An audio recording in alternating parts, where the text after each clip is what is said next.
Right. இந்த வீடியோவில் நாம பார்க்க போற விடயம் என்னன்னு சொன்னா, GCEAL பயாலஜி, அதாவது உயிரியல் பிரிவில் கல்வி கற்கும் மாணவர்களுக்கான உயிரியல் பாடம் தொடர்பான சில விடயங்களை நம்ம இந்த வீடியோல பார்க்கக்கூடிய மாதிரி இருக்கும். அப்ப இந்த கிளாஸ்ல உயர்தர உயிரியல் பாடத்துக்கான முதலாவது அலகு தொடர்பான சில விடயங்களை இந்த வீடியோல பார்க்கக்கூடிய மாதிரி இருக்கும். ஸோ இப்போ இந்த கிளாஸ்ல உங்களுக்கு முதலாவது அலகான உயிரியலுக்கான அறிமுகம் என்று சொல்லக்கூடிய இந்த பகுதியை ரொம்ப விரிவாக நம்ம பார்க்கக்கூடிய மாதிரி இருக்கும். ரைட். ஸோ இந்த வீடியோ உங்களுக்கு இந்த தொடர்ச்சியாக உங்களுக்கு யூடியூப்ல அப்லோட் பண்ண வேண்டுமாக இருந்தால் இந்த யூடியூப் சேனலை சப்ஸ்கிரைப் பண்ணி கொள்ளுங்க. ஸோ அதே மாதிரி உங்களுக்கு ஆன்லைன் கிளாஸ்ல இணையத்துக்கு விருப்பமான நபர்கள் இந்த தொலைபேசி இலக்கம் ஒன்று தரப்பட்டது. அதாவது இந்த தொலைபேசி இலக்கத்தை நீங்க என்ன செய்யலாம்னு சொன்னா வாட்ஸ்அப் மூலமாக தொடர்பு கொள்ளலாம். 0759296 என்று சொல்லக்கூடிய இந்த தொலைபேசி இலக்கத்துக்கு தொடர்பு கொள்வதன் மூலம் நீங்க ஆன்லைன் கிளாஸ்ல இணைந்து கொள்ளக்கூடிய மாதிரி இருக்கும். உங்களுக்கு தேவையான நோட்ஸ் பிடிஎஃப் வடிவில் உங்களுக்கு அனுப்பி வைக்கப்படும். ஸோ அதோட உங்களை இந்த ஆன்லைன் கிளாஸ் தொடர்பான இந்த வீடியோ ரெக்கார்ட்ஸ் நீங்க இந்த திரும்ப திரும்ப உங்களுக்கு அந்த வீடியோ பார்த்து உங்களுக்கு சில ஐடியாக்களை பெற்றுக்கொள்ளக்கூடிய மாதிரி இருக்கும். அப்போ உங்களுக்கு வீடியோக்கள் வழங்கக்கூடிய மாதிரி ரெக்கார்டிங் வீடியோக்கள் உங்களுக்கு அனுப்பப்படக்கூடிய மாதிரி இருக்கும். அதே மாதிரி இந்த உயிரியல் தொடர்பான மேலதிகமான சில அலகுகள் காணப்படுகிறது.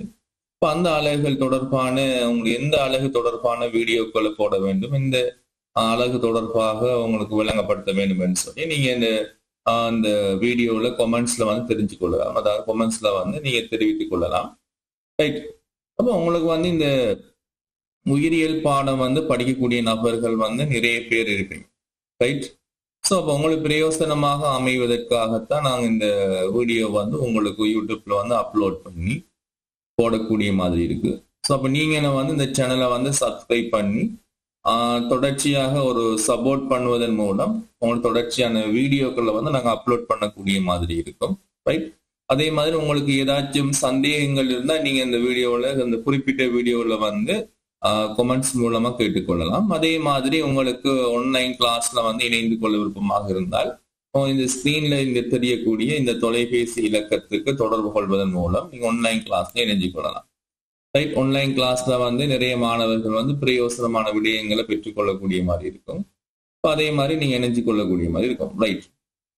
இப்போ நாம உங்களுடைய உயிரியல் பாடத்துல முதலாவது அலகான உயிரியலுக்கான அறிமுகம் என்று சொல்லக்கூடிய பகுதிக்கு போவோம். இதனை தொடர்ந்து உங்களுக்கு வேற அலகுகள் தொடர்பான வீடியோக்களையும் உங்களுக்கு போட வேண்டியமாக இருந்தால் அது நீங்க தரக்கூடிய அந்த ஆதரவு சப்போர்ட்டை பொறுத்து தான் இது தொடர்பான உங்களுக்கு மேலதிகமான வீடியோக்களும் போடுவதற்கான வாய்ப்புகள் இருக்கும். ரைட். ரைட். ஓகே. இப்போ முதலாவது நான் பார்ப்போம். உங்களுடைய முதலாவது அலகு தான் உயிரியலுக்கான அறிமுகம். ரைட். அப்போ உயர்தர பிரிவுல ஒரு பயாலஜி படிக்கக்கூடிய மாணவர்கள் உயிரியல் பாடத்தை மிகவும் விருப்பமாக தெரிவு செய்யக்கூடிய மாதிரி இருக்கும். இப்போ அவங்களுக்கு நம்ம தெளிவாக நம்ம தியரிகள் தெளிவாக படிப்பிக்கக்கூடிய மாதிரி இருக்கும். ஸோ அதே நேரம் அதிகமான கேள்விகளும் அவங்களுக்கு தெளிவுபடுத்தக்கூடிய மாதிரி இருக்கும். இதெல்லாம் இலவசமாக நீங்க யூடியூப்ல பார்க்கணும்னு சொன்னா உங்களுக்கு நீங்க அவங்களுடைய ஆதரவு உங்களோட சப்போர்ட் தான் தேவைப்படும். ரைட். ஓகே. இப்ப முதலாவது பார்ப்போம். இப்ப நீங்க ஒரு பயாலஜி படிக்கக்கூடிய மாணவராக இருந்தா அப்ப உங்கள்ட்ட கேட்கக்கூடிய முதலாவது கேள்வி என்னன்னு சொன்னா உயிரியல் என்றால் என்னென்ன, அதாவது பயாலஜி என்பது யாது தான் உங்கள்ட்ட முதலாவது கேட்கக்கூடிய ஒரு கேள்வியாக இருக்கலாம். இப்போ உயிரியல் கற்கக்கூடிய மாணவராக நீங்க உயிரியல் என்பது யாது என்று சொல்லி விளக்கம் கூறுக அப்படின்னா என்ன என்று சொல்லி கேட்டா இப்ப நீங்க முதலாவது சொல்லக்கூடிய விடயம் என்னன்னு சொன்னா உயிர் வாழும் அங்கிகளை பற்றிய கற்றலை மையப்படுத்திய விஞ்ஞானம் ஆகும். ரைட். ஏன்னா இந்த பூகோளத்தை நாம் எடுத்தோம்னு சொன்னா இப்ப உயிர் வாழும் அங்கிகளை பற்றிய கற்றல். ரைட். அப்ப உயிர் வாழக்கூடிய அங்கியை பற்றிய கற்றல்களை வந்து நம்ம என்ன செய்ய போறோம்னு கேட்டா, அதை மையப்படுத்திய விஞ்ஞானம் அப்படின்னு என்ன அர்த்தம்? அந்த ஒவ்வொரு உயிர் வாழும் அங்கிகளுக்கு வந்து ஒரு விஞ்ஞான ரீதியான பல விளக்கங்கள் வந்து காணப்படுது. அப்ப அந்த விஞ்ஞானத்தை வந்து நாம படிக்க போறோம். ரைட். என்னன்னு சொன்னா, இப்ப உயிரியல் தொடர்பாக பல பல எழுத்தாளர்களோ பல விஞ்ஞானிகளோ பல விதமான கருத்துக்கள் வந்து அதாவது அது ஒரு மார்க்கத்தில் இருக்கக்கூடிய மார்க்க அறிஞர்கள் கூட உயிரியல் தொடர்பாக பல விடயங்களை வந்து சொல்லிக்கிட்டு இருக்காங்க. ஆனா நாம படிக்க போற விடயம் என்னன்னு சொன்னா, இந்த உயிரியல் பகுதியில வந்து அந்த விஞ்ஞானம் சயின்டிபிக் தொடர்பாக நம்ம கற்க போறோம். ஒரு உயிர் என்று சொன்னா அந்த உயிருக்கு பின்னால் இருக்கக்கூடிய, அதாவது ஒரு உயிரங்கிகளுக்கு பின்னால் இருக்கக்கூடிய சயின்ஸ் என்னன்னு சொல்லி, ஒரு தாவரமாக இருக்கலாம், ஒரு நுண்ணங்கியாக இருக்கலாம், அதுகளுக்கு பின்னால் இருக்கக்கூடிய அந்த சயின்ஸ் தொடர்பான விடயங்களை தான் பார்க்க போறோம். ரைட். அப்ப சுருக்கமாக என்னது? அப்ப உயிர் வாழும் அங்கிகளை பற்றிய கற்றலை ஒரு மையப்படுத்திய ஒரு விஞ்ஞானம், ஒரு விஞ்ஞான ரீதியாக நாம் என்ன செய்ய போறோம்னு சொன்னா, இந்த கற்கக்கூடிய உயிரங்கிகளை பற்றி நம்ம விஞ்ஞான ரீதியாக படிக்க போறோம். அப்ப எந்த ஒரு ஊகித்த கருத்துக்களோ எந்த ஒரு மார்க்க கருத்துக்களோ நாம இந்த இடத்துல வச்சு படிக்கல, ஒரு சயின்டிபிக் ரீதியாக நம்ம என்ன செய்ய போறோம்னா இந்த உயிரியல் தொடர்பான ஒரு விஞ்ஞானத்தை வந்து படிக்க போறோம். இப்ப அதே நேரம் அப்ப உங்கள்ட்ட நிறைய பேர் வந்து என்ன கேட்கலாம், அந்த உயிர் என்பதன் பொருள் யாது? அப்ப நாம சொல்லியிருப்போம், நிறைய பேர் வந்து ஒரு உயிர் உள்ள அங்கின்னு சொன்னா அப்ப அதுல வந்து உயிர் ஓகே, இப்ப நம்ம ஒரு விலங்கோ ஒரு தாவரங்களோ ஒரு நுண்ணங்கிலோ வந்து உயிர் உள்ளதுன்னு சொல்றோம். அப்ப உயிர் என்றா என்ன என்று சொல்லி நிறைய பேர் கேள்வி இருக்கலாம். ஒரு உயிர் என்பதன் பொருள் யாது என்று கேட்கலாம். ஏன்னு சொன்னா, இப்ப இரசாயனவியல் பௌதிகவியல் விதிகளை பயன்படுத்தி விலக்கிவிட முடியாததும் விசேடமானதும் தனித்துவமானதும் ஆகும்.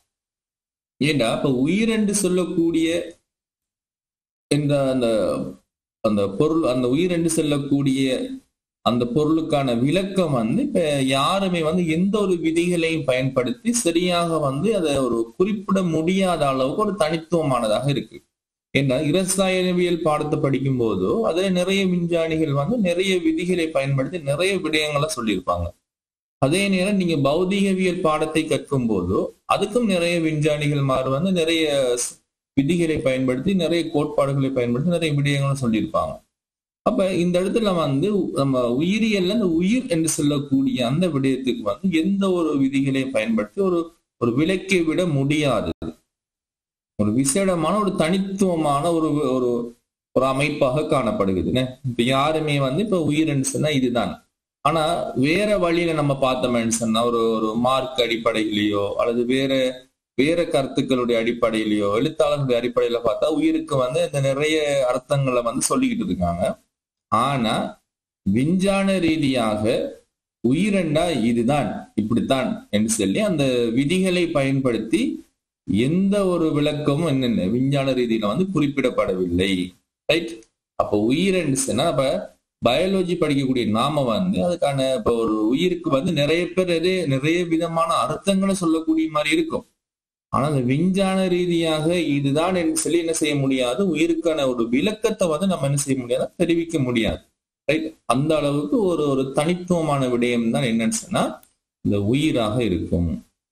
ரைட். ஸோ மேலதிகமா நம்ம சில விடயங்களை பார்க்கலாம்னு சொன்னா இந்த உயிரியலின் தந்தையாக கருதப்படுவர் யாருன்னு சொன்னா அரிஸ்டோட்டில். ரைட். அரிஸ்டோட்டில் என்று சொல்லக்கூடியவர் தான் இந்த உயிரியல் தொடர்பான, அதாவது விலங்கு மற்றும் தாவர இராஜ்யங்களை வந்து வகைப்படுத்தி அதை தொடர்பான விளக்கங்களை அதிக அளவு முன்வைத்தவர் வந்து யாருன்னு சொன்னா அரிஸ்டோட்டில் என்று சொல்லக்கூடியவர். அதே மாதிரி அவர் விலங்கியலின் தந்தை எனவும் என்ன செய்யப்படுகிறார்னு சொன்னா போற்றப்படுகின்றார். ரைட். அப்ப உயிரியலின் தந்தையாக கருதப்படுவது அரிஸ்டோட்டில். ஏன்னா அவர் வந்து ஒரு சிறந்த ஒரு விஞ்ஞானியாகவும் ஆராய்ச்சியாளராகவும் ஒரு போதகராகவும் இருந்தவர் தான் இந்த அரிஸ்டோட்டில். ரைட். ஓகே. இப்ப நம்ம அடுத்த ஒரு விடயத்துக்கு போவோம். என்னன்னு சொன்னா இந்த உயிரியல் என்ற பாடமானது மிகவும் சிக்கனமானதும் விரிவானதுமாகும். ஏன்னா இந்த பயாலஜிங்கிற பாடம் வந்து ஒரு விரிவான பாடமாக இருக்கும். அதே மாதிரி அதை நம்ம கற்கும் போறோம்னு சொன்னா அது கொஞ்சம் நிறைய ஒரு சிக்கலான பாடமாகவும் இருக்கும் என்று சொல்லி கூறப்படுகிறது. என்ன சொன்னா அந்த பயாலஜின்னு சொல்லக்கூடிய இந்த உயிரியல் பாடம்னு சொல்லக்கூடிய அதுல நிறைய விடயங்கள் வந்து காணப்படுகிறது. அப்ப அதை நாங்க என்ன செய்ய போறோம்னு சொன்னா அதை இலகுவாக கற்றுக்கொள்வதற்கு பயாலஜி என்கிற இந்த ஒரு விரிவான பாடத்தை வந்து நம்ம இலகுவாக கற்க வேண்டுமாக இருந்தால் அதை நம்ம எப்படி பிரிக்கணும்னு சொன்னா விலங்கியல்னு சொல்லி பிரிக்கும், சூலோஜின்னு சொல்ல மாதிரி.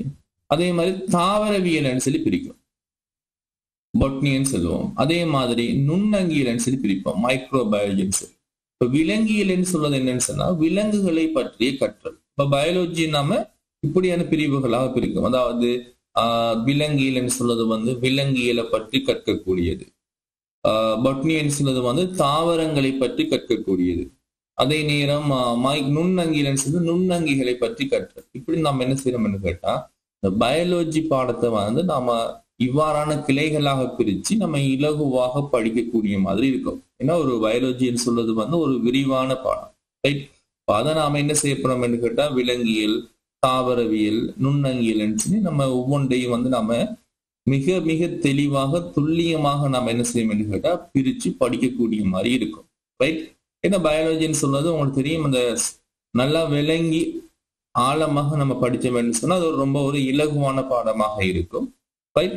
ஓகே, இப்ப இந்த கிளைகள் இருக்குத்தானே உயிரியலின் பிரதான கிளைகளில் அடங்கும் அந்த கற்றல் பரப்புகள் வருமாறு. அதாவது இப்ப நாம உதாரணத்துக்கு வந்து நம்ம ஒரு விலங்கியல் என்ற ஒரு பகுதி இருப்போம். உதாரணத்துக்கு நம்ம விலங்கியல் என்ற பகுதி எடுத்தோம்னு சொன்னா அதுக்குள்ள நம்ம என்ன படிப்போம்னு சொன்னா அதனுடைய அந்த கள உயிரியல், இளையவியல், உடல் அமைப்பியல், உடற்றொலியல், உயிர் இரசாயனம், பிறப்புரிமையல், சூழலியல் சொல்லி இப்ப நாம என்ன செய்வோம்னு சொன்னா அந்த ஒரு குறிப்பிட்ட அந்த பாடப்பரப்புகளை வந்து படிக்கக்கூடிய மாதிரி இருக்கும். இப்ப அதாவது விலங்கியல்னு சொன்னா இப்ப அதனுடைய விலங்கு களம் இருக்கும், விலங்கு இலையம் இருக்கும், விலங்கினுடைய உடல் அமைப்பு இருக்கும், விலங்கினுடைய உடற்சொலியில் இருக்கும். அதே மாதிரி உயிர் இரசாயனங்கள் இருக்கும், பிறப்புரிமை ஒரு விலங்குகள் சொன்னா அதற்கான பிறப்புரிமை இருக்கும். அதே மாதிரி வாழக்கூடிய சூழல்கள் இருக்கும். அதே மாதிரி நம்ம சுற்றாடல்களுக்கும் விலங்குகளுக்கும் இடையே உள்ள தொடர்புகள் இருக்கும். அப்படி படிப்போம். இப்ப தாவரவியல் சொன்னா தாவர களம், தாவர இலையம், தாவர உடல் அமைப்பு, அதனுடைய உடற்தொழி, அதனுடைய உயிர் இரசாயனம், அதனுடைய பிறப்புரிமை அமைப்புகள், அதனுடைய சூழல் தொடர்பான விடயங்கள் சொல்லி நம்ம அந்த பிரதான கிளைகளை வந்து நாம என்ன செய்யணுங்கன்னா அந்த ஒவ்வொரு கிளைகளையும் வந்து நம்ம நன்கு ஆராய்ஞ்சி படிக்கக்கூடிய மாதிரி இருக்கும்.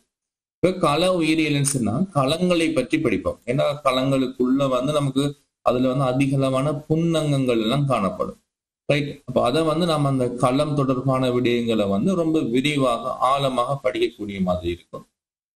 அதே நேரம் இளையவியல் என்று சொல்லும் போது இளையங்களை பற்றி நம்ம கற்கக்கூடிய மாதிரி இருக்கும். அப்ப இளையங்கள் என்று சொல்லும் போது உங்களுக்கு தெரியும்னா ஒரு விலங்கு இளையங்கள் எடுத்தோம்னு சொன்னா பல்வேறு வகையான இளையங்கள் காணப்படுகிறது. அப்ப அந்த ஒவ்வொரு இளையங்களும் தொடர்பான விடயங்கள், அதனுடைய கட்டமைப்புகள் வந்து நம்ம படிக்கக்கூடிய மாதிரி இருக்கும். அதே மாதிரி உடல் அமைப்பியல், உடலின் மொத்த கட்டமைப்பை பத்தி நான் படிப்போம். கேட்டா ஒரு விலங்குகள் எடுத்தோம்னு சொன்னா அதுக்கு உடல் அமைப்பு, அதுல ஒரு கட்டமைப்புன்னு சொல்லி இருக்கும். ஒவ்வொரு விலங்கும் ஒவ்வொரு உடல் அமைப்பை கொண்டிருக்கும். அப்ப அதுக்கு நாம என்ன செய்ய கேட்டா விரிவாக படிக்கக்கூடிய மாதிரி இருக்கும். அதே மாதிரி உடலின் தொழிற்பாடு பற்றிய கற்றல். ஏன்னா ஒவ்வொரு விலங்குகளும் வந்து அதனுடைய உடலை பொறுத்து, உடல் இசை வாக்கங்களை பொறுத்து ஒவ்வொரு தொழில்களை வந்து மேற்கொள்ளக்கூடிய மாதிரி இருக்கு. அப்ப அந்த உடல் தொழிற்பாடுகளை வந்து படிக்கக்கூடிய மாதிரி இருக்கும். உயிர் இரசாயனம், அதாவது உயிரியலுக்குரிய மூலக்கூறுகளை பற்றி படிக்கக்கூடிய மாதிரி இருக்கும். அதாவது கார்போஹைட்ரேட், புரோதம், லிபிட், நியூக்ளிக் அமிலம் போன அந்த உயிர் இரசாயனம் தொடர்பான விடயங்களை வந்து விரிவாக பார்க்கக்கூடிய மாதிரி இருக்கு. அதே மாதிரி தலைமுறை உரிமை பற்றிய கற்றல். அப்போ ஒவ்வொரு விலங்கு, தாவரங்கள், அதனுடைய பிறப்புரிமை அமைப்புகள் தொடர்பான விடயங்கள் இருக்குத்தானே, அதை நன்கு ஆராய்ந்து கற்கக்கூடிய மாதிரி இருக்கும். அதே மாதிரி சுற்றாடலை பற்றிய கற்றலாக இருக்கும். ஒரு விலங்குகள் எடுத்தா அது வாழக்கூடிய சூழலாக இருக்கும், தாவரங்கள் எடுத்தா அது வாழக்கூடிய சூழலாக இருக்கும். அதே மாதிரி பொதுவாக உயிரங்கிகளுக்கும் சூழலுக்கும் இடையில உள்ள விடயங்கள், அதே மாதிரி சுற்றாடல் தொடர்பான இன்னும் பல விடயங்கள் இருக்கும். இப்படி பல விடயங்களை வந்து நாம் இதுக்குள்ள வந்து கற்கக்கூடிய மாதிரி இருக்கும். இப்ப நம்ம அடுத்த ஒரு விடயத்தை பார்த்தோம்னு சொன்னா உயிரியல் கற்பதன் முக்கியத்துவம், ரைட்? அப்ப உயிரியல் கற்பதன் முக்கியத்துவம் என்னும் சொல்லலாம். இப்ப உயிரியலின் ஊடாக தீர்வு காணத்தக்க பிரச்சனைகள் வருமாறுன்னு சொல்லலாம். அப்படின்னா என்ன அர்த்தம்னு சொன்னா இப்ப நம்ம இந்த உயிரியல் பாடத்தை வந்து படிக்கும் தானே, இந்த உயிரியல் பாடத்தை படிப்பதன் ஊடாக தீர்வு காணத்தக்க அந்த பிரச்சனைகள், இப்ப வந்து நிறைய பிரச்சனைகள் இருக்கு. அப்ப மனிதர்களுக்கு வந்து இந்த உயிரங்கிகள் எவ்வாறு உண்டாகிறது, அதே மாதிரி தாவரம் என்றா என்ன, இயற்கை வளம் என்றா என்னன்னு சொல்லி இப்ப மனிதர்களுக்கு வந்து அந்த நிறைய அந்த பிரச்சனைகள் இருக்கும். அப்ப அந்த ஒவ்வொரு பிரச்சனைகளுக்கும் வந்து நம்ம தீர்வு காணணும்னு சொன்னா அதுக்கு நீங்க என்ன செய்யணும்னா உயிரியல் ஊடாக நீங்க தீர்வு காணக்கூடிய மாதிரி இருக்கும். இப்ப சாதாரணமா ஒரு மனிதர் வந்து இந்த இந்த உலகத்துல உயிரங்கிகள் எப்படி உருவாகிச்சுன்னு சொல்லி ஒரு ஒரு ஒரு ஒரு குழப்பத்துல இருந்தாருன்னு சொன்னா அதுக்குரிய ஒரு கூர்ப்பு முறையை வந்து நம்ம விளங்கப்படுத்தி அது இவ்வாறுதான் உருவானதுன்னு சொல்லி நாம என்ன செய்யலாம், ஒரு தீர்வு காணத்தக்க கூடிய மாதிரி இருக்கும். இப்ப அதே நேரம் வந்து இப்ப மனிதனுடைய உடல் அமைப்பு, இப்ப மனிதனுடைய உடல்கள்ல வந்து பல்வேறு பிரச்சனைகள் இருக்கு. அப்ப மனிதனுடைய உடலை வந்து நம்ம ஆழமா உயிரியல் ரீதியாக கற்பதன் மூலம் அந்த பிரச்சனைகளை வந்து நம்ம தீர்க்கக்கூடிய மாதிரி தானே இருக்கு. மனித உடல்கள்ல காணப்படக்கூடிய பிரச்சனைகளை வந்து தீர்க்கக்கூடிய மாதிரி இருக்கும். இப்போ அதே மாதிரி சில சட்ட பிரச்சனைகள் இருக்கு. அதாவது இப்ப உதாரணத்துக்கு வந்து இப்ப ஒரு குறிப்பிட்ட ஒரு குழந்தைக்கு வந்து யாரு தந்தைன்னு சொல்லி ஒரு பிரச்சனை இருக்கு. அப்ப அந்த பிரச்சனையை நம்ம எவ்வாறு தீர்த்து கொள்ளலாம்னு சொன்னா டிஎன்ஏ ஆராய்ச்சி. அதாவது நீங்க அது வந்து ஒரு உயிரியல் தொடர்பான ஒரு ஆராய்ச்சி. அப்ப ஒரு பிரச்சனை வரும்போது அந்த பிரச்சனைக்கு வந்து நம்ம என்ன செய்யலாம்னு கேட்டா இந்த உயிரியலை பயன்படுத்தி நம்ம தீர்வு காணக்கூடிய மாதிரி இருக்கணும். அல்லது வந்து நம்ம உயிரியல் கற்பது முக்கியத்துவம் என்றும் சொல்லலாம். ரைட். அதிகமா நீங்க எக்ஸாம்ல வந்து நீங்க என்ன உங்களுக்கு வந்து என்ன செய்யலாம் கேட்டா இந்த உயிரியலின் ஊடாக தீர்வு காணத்தக்க பிரச்சனைகளை விளக்குக அந்த மாதிரி எல்லாம் கேட்டா நீங்க இதுல இருந்து என்ன செய்யலாம் கேட்டா எழுதி விளக்கக்கூடிய மாதிரி இருக்கும். இப்ப முதலாவது பார்ப்போம் என்னன்னு சொன்னா உயிரியல் பல்வகைமையை விளங்கிக் கொள்ளல். அப்ப உயிரியல் பல்வகைமையை விளங்கிக் கொள்ளல்னு சொன்னா நம்ம என்னன்னு சொல்லி இதுல இருக்க ஒவ்வொரு விடயத்தையும் வந்து நம்ம என்ன செய்ய போறோம் கேட்டா ஒவ்வொரு தலைப்புக்கு கீழையும் வந்து நம்ம தெளிவாக படிக்கக்கூடிய மாதிரி இருக்கும். அதே மாதிரி இப்ப மனித உடலையும் அதன் தொழிற்பாடுகளையும் விளங்கிக் கொள்ளல். ரைட். அதே மாதிரி இயற்கை வளம், சுற்றாடல் என்பவற்றின் நீடித்து நிலை பெறும் பயன்பாடும் முக்கியத்துவமும், அதே மாதிரி நீடித்து நிலை பெறும் உணவு உற்பத்தி, அதே மாதிரி தாவர வாழ்க்கையை வந்து விளங்கிக் கொள்வது, நோய்கள் அவற்றுக்கான காரணங்கள் என்பவற்றை விளங்கிக் கொள்வது, அதே மாதிரி சில சட்ட மற்றும் ஒழுக்க நெறி சிக்கல்களை தீர்த்தல். அப்ப நாம இந்த மாதிரியான விடயங்களை வந்து ஒவ்வொரு தலைப்பையும் போட்டு நம்ம என்ன செய்யணும், நன்கு ஆராய்ந்து படிக்கக்கூடிய மாதிரி இருக்கும். இப்ப நாம முதலாவது தலைப்பு எடுப்போம். முதலாவது தலைப்பு வந்து என்ன சொல்லப்படுதுன்னு சொன்னா உயிரியல் பல்வகைமை விளங்கிக் கொள். அதுதான் நம்முடைய முதலாவது தலைப்பு. ஏன்னா இப்ப எமது கிரகமானது தற்போது அதிகளவான பல்வகைமை கொண்டுள்ளது. ரைட். இப்ப உயிர் பல்வகைமை கொண்டுள்ளதுன்னு எடுக்கலாம். ரைட். அப்ப எமது கிரகமானது தற்போது அதிகளவான உயிர் பல்வகைமை கொண்டுள்ளது. நிறைய நிறைய நிறைய நிறைய வித்தியாசமான உயிர் பல்வகைமை கொண்டுள்ளதாக எமது இந்த உலகம் வந்து காணப்படக்கூடிய மாதிரி இருக்கு. இதுல முதலாவது உயிர் வந்து எப்ப தோன்றினதுன்னு கேட்டா 3.5 பில்லியன் வருடங்களுக்கு முன்னர் ஒரு முதலாவது உயிர் தோன்றியதாக இருக்கும். ரைட். இப்ப நிறைய பேருக்கு வந்து ஒரு கேள்வியாக இருக்கும், இந்த முதலாவது உயிர் வந்து எப்படி தோன்றியது என்று அந்த ஒரு பல கேள்விகளுக்கு இருக்கும். ஏன்னா ஒரு ஆதி காலத்துல காணப்படக்கூடிய இந்த நம்ம கிரகமானது வந்து அந்த இந்த உலகம் என்ன கிரகம் என்ன செய்யும் கேட்டா ஆதி காலத்துல காணப்படக்கூடிய இந்த புவி என்ன செய்யும், இந்த உலகம் வந்து திடீரென போல வெப்பமடையும் குளிரடையும் வெப்பமடையும் குளிரடையும் அப்படி பல்வேறு தாக்கங்களுக்கு உட்பட்டு அதுக்கு பிறகு என்ன செய்யுதுன்னு கேட்டா நீர் உருவாகுது. அந்த நீருக்குள்ள என்ன செய்யுதுன்னு கேட்டா முதலாவது ஒரு அங்கி ஒன்று உருவாகுது, ஒரு பாக்டீரியா. அது எப்படிப்பட்டதுன்னு சொன்னா பிரபோசனைக்குரியது. பிரபோசனைன்னு சொன்னா இப்ப உங்களுக்கு தெரியும், அதாவது தனக்கு தேவையான உணவை தானே உற்பத்தி செய்ய முடியாம வேறொரு ஏதாச்சும் ஒரு தாவரத்தையோ அதை வேற ஏதாச்சும் ஒன்று உண்பதன் மூலமா பெற்றுக்கொள்றத நம்ம என்ன செய்யணும்னு கேட்டா பிரபோசனைக்குரியன்னு சொல்லுவோம். அதே நேரம் அந்த ஆரம்ப வளிமண்டலம் என்கிறது வந்து அந்த அளவுக்கு போதியளவான அந்த ஆக்சிஜன் வந்து இல்லை. அப்ப அது வந்து காற்றின்றி வாழிக்குரியதாக இருந்துச்சு. அதே நேரம் ஆரம்பத்துல உருவான முதலாவது அங்கி வந்து ஒரு அங்கிகள் வந்து புறக்கரியோட்டாக்குரியது. இப்ப நீங்க யூக்கரியோட்டா களம் புறக்கரியோட்டா களம்னு சொல்லி நீங்க அதை தெளிவாக இரண்டாவது அலகுல வந்து விரிவாக பார்க்கக்கூடிய மாதிரி இருக்கு. இப்போதைக்கு வந்து நாம சுருக்கமா சொல்லணும்னா அந்த திட்டமான கரு ஒழுங்கமைக்கப்படும் திட்டமான புன்னங்கங்கள் இல்லாத அந்த காலத்தை வந்து நாம சுருக்கமா என்ன சொல்லலாம்னா புரோக்கரியோட்டாக்கள்னு சொல்லலாம். அது தொடர்பாக விரிவாக வேறொரு அலகுல வந்து படிக்கக்கூடிய மாதிரி இருக்கும்.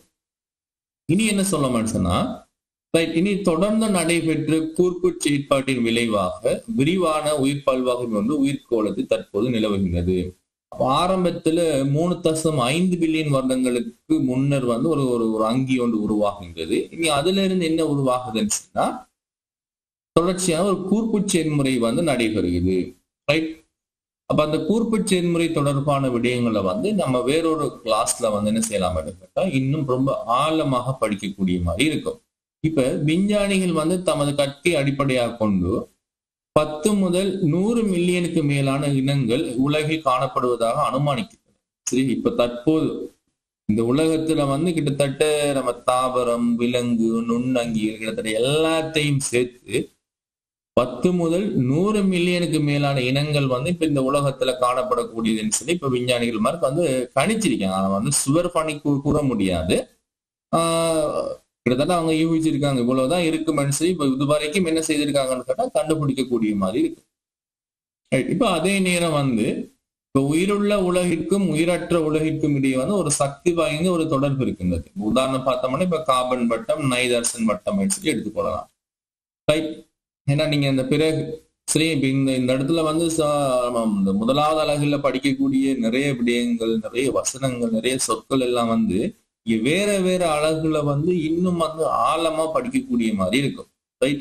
இப்போ நீங்க இப்ப உதாரணம் வந்து நாங்க தந்திருக்க வந்து நைதர்சன் வட்டம். நைதர்சன் வட்டம் நீங்க எடுத்துக்கொண்டீங்கன்னு சொன்னா அதுல உயிருள்ளவைக்கும் உயிரற்றவைக்கும் இடையில வந்து அந்த வட்ட செயற்பாடு வந்து நடைபெற்று கொண்டு இருக்கும். இதை விரிவாக வேறொரு அழகுல வந்து இன்னும் நம்ம படிக்கக்கூடிய மாதிரி இருக்கும்.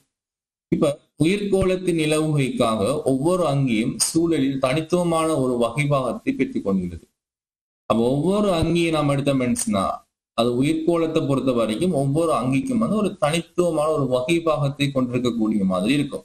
இப்ப மனிதர்கள் எடுக்கலாம், அல்லது விலங்குகள் எடுக்கலாம், தாவரங்கள் எடுக்கலாம். இப்ப அந்த தாவரங்கள் வந்து இந்த உயிர்கோளத்துல இந்த உலகத்துல வாழணும்னு சொன்னா அது அந்தந்த சூழல்ல வந்து தனித்துவத்தை கொண்டிருக்கக்கூடிய மாதிரி இருக்கும். இப்ப நீர்ச்சூழல்ல வாழக்கூடிய தாவரங்களுக்கும் அங்கிகள் இருக்கும். அதே மாதிரி சாதாரண நிலச்சூழல்ல வாழக்கூடிய நிலத்தின் அடியில் வாழக்கூடிய அங்கிகள் இருக்கும். இப்படி அந்த ஒவ்வொரு சூழல்லையும் ஒவ்வொரு அங்கிகளும் வந்து வாழக்கூடிய மாதிரி இருக்கும். அதே நேரம் இப்ப நாம என்ன செய்யறோம்னு சொன்னா இப்ப புவியில் உயிரியல் ரீதியான பல்வகைமை வந்து 3 காணப்படும். நாம ஒண்ணு இனப்பல்வகைமைன்னு சொல்லி எடுத்துக்கொள்ளலாம், பிறப்புரிமை பல்வகைமைன்னு எடுத்துக்கொள்ளலாம், சூழல் தொகுதி பல்வகைமைன்னு எடுத்துக்கொள்ளலாம். இப்ப இனப்பல்வகைமைன்னு சொல்லும் போது இப்ப நம்ம தாவரங்களில் உள்ள இனங்களின் எண்ணிக்கை, தாவரங்கள் எல்லாமே பல இனங்கள் இருக்கும், அதனுடைய இனங்களை பார்க்கலாம். அதே மாதிரி விலங்குகள்ல பல இனங்கள் இருக்கும், அந்த விலங்குகள் தொடர்பாக பார்க்கலாம். அதே மாதிரி நுண்ணங்கியில் உள்ள இனங்களின் எண்ணிக்கை தொடர்பாக பார்க்கக்கூடிய மாதிரி இருக்கும். இப்ப அடுத்த நேரம் பார்த்தோம்னு சொன்னா பிறப்புரிமை பல்வகைமை எடுக்கும் போது இப்ப அங்கிகளினுடைய உள்ள பரம்பரையாளர்களின் பல்வகைமை. இப்ப நம்ம எல்லா அங்கிகளுக்கும் ஒரே விதமான பரம்பரையாளர்கள் இருக்க போலன்னு அங்கிகளை நாம் எடுத்தோம்னு சொன்னா ஒவ்வொரு அங்கிகளுக்கும் வந்து ஒவ்வொரு விதமான பரம்பரையாளர்கள் இருக்கு. அந்த பல்வகைமை தொடர்பான கற்றல்கள் நம்ம பிறகு பார்க்கக்கூடிய மாதிரி இருக்கும். அதே மாதிரி சூழல் தொகுதி பல்வகைமை எடுத்தீங்கன்னு சொன்னா பாலைவனங்கள் இருக்கும், மலை காடுகள் இருக்கும், புல் நிலம் இருக்கும், பல பாறைகள் இருக்கும். இப்படி பல்வேறு வகையான சூழல் தொகுதிகள் காணப்படும். ரைட். ஓகே, இப்ப நாம என்ன படிச்சிருக்கோம்னு சொன்னா இந்த உயிரியல் கற்பதன் முக்கியத்துவத்துல முதலாவதாக இருக்கக்கூடிய உயிர் பல்வகைமை விளங்கிக் கொள்ளல் சொல்லக்கூடிய இந்த உயிர் பல்வகைமை விளங்கிக் கொள்ளல் தொடர்பான அந்த முதலாவது விடயத்தை வந்து பார்த்திருக்கோம். அப்ப இதுல நாம என்ன பார்த்திருக்கோம்னு சொன்னா இந்த முதலாவது அங்கி வந்து எத்தனை வருடங்களுக்கு முன்பு உருவானது, அது எப்படிப்பட்ட அங்கின்னு சொல்லி பார்த்திருக்கோம். அதுக்கு பிறகு கூர்ப்பு செயல்முறைகள் படிப்படியாக நடந்துகிட்டு வாரது. அப்ப இந்த உயிர் உலகத்துக்கும் இந்த உயிரற்ற உலகத்துக்கும் இடையில வந்து ஒரு சக்தி வாய்ந்த ஒரு தொடர்பு இருக்கு. உயிரற்றவைக்கும் இப்ப உயிருள்ள உலகம் இருக்கு, உயிரற்ற பகுதிகளும் இருக்கு, சடப்பொருட்களும் இருக்கு. இப்ப அந்த ரெண்டுக்கும் இடையில வந்து ஒரு தொடர்புகள் இருக்கு. இப்ப அந்த தொடர்புகளை வந்து இப்ப நம்ம இந்த இடத்துல வந்து என்ன செய்யலாம்னா விரிவா பேசலாம். இப்ப அதுக்குன்னு சொல்லி பேசக்கூடிய, அதுக்குன்னு சொல்லக்கூடிய சில கான்செப்ட் இடங்கள் ரைட். அப்ப அந்த இடங்கள்ல வந்து இன்னும் வந்து நமக்கு அது தெளிவாக புரியக்கூடிய மாதிரி இருக்கும். இப்ப அதே மாதிரி இப்ப புவியில உயிரியல் ரீதியான பல்வகைமை, அதாவது இன பல்வகைமை, பிறப்புரிமை பல்வகைமை, சூழல் தொகுதி பல்வகைமை விடயங்களை பார்த்துருக்கோம். சரி, மேலதிகமான விடயங்களை வந்து நான் வந்து உங்களுக்கு அடுத்த கிளாஸ்ல வந்து உங்களுக்கு அதை விளங்கப்படுத்தணும்னு சொல்லி பார்க்கேன். இப்படி உங்களுக்கு வந்து அந்த தொடர்ச்சியான வீடியோ அதே மாதிரி உங்களுக்கு பிரயோசனமான நோட்ஸ் வந்து உங்களுக்கு தேவைப்படலாம். இப்போ நோட்ஸ் வந்து உங்களுக்கு இன்னும் விரிவான நோட்ஸ் வந்து உங்களுக்கு தேவை அப்படின்னு சொன்னா நீங்க என்ன செய்யலாம்னு சொன்னா என்னுடைய இந்த யூடியூப் சேனலை சப்ஸ்கிரைப் பண்ணிட்டு நீங்க என்னுடைய தொலைபேசி இலக்கத்துக்கு வந்து ஒரு குறிப்பிட்ட அலைகளுடைய நோட்ஸ் வந்து நீங்க கேட்கலாம். ஆனா எனக்கு வந்து கொஞ்சம் டைம் இருந்தா மாத்திரம்தான் நான் கொஞ்சம் அதை பார்த்துட்டு அதுக்கு ரிப்ளை பண்ணக்கூடிய மாதிரி இருக்கும். அதே நேரம் நீங்க ஆன்லைன் கிளாஸ்ல ஜாயின் ஆக விரும்புறவர்கள் மட்டும் ஜாயின் ஆகிக்கொள்ளலாம். உங்களுக்கான நோட்ஸ் வந்து பிடிஎஃப் படியில கிடைக்கக்கூடிய மாதிரி இருக்கலாம். அதே மாதிரி நீங்க வீடியோ ரெக்கார்ட்ஸும் வந்து கிடைக்கக்கூடிய மாதிரி இருக்கலாம். அதே நேரம் வந்து நீங்க உங்களுக்கு ஒவ்வொரு அலகுகள் ரீதியான பரீட்சை, எக்ஸாம் பேப்பர், இவ்வாறான விடயங்களும் வந்து உங்களுக்கு தேவைப்படக்கூடிய மாதிரியும் இருக்கும். Right, okay. அப்ப நான் வந்து இப்ப உங்களோட இந்த வீடியோ வந்து இதோட வந்து நான் இந்த முடிச்சு கொள்வேன். ரைட், இன்னொரு வீடியோல வந்து நாம இன்னொரு கிளாஸ்ல வந்து சந்திப்போம். ரைட், ஓகே, பாய்.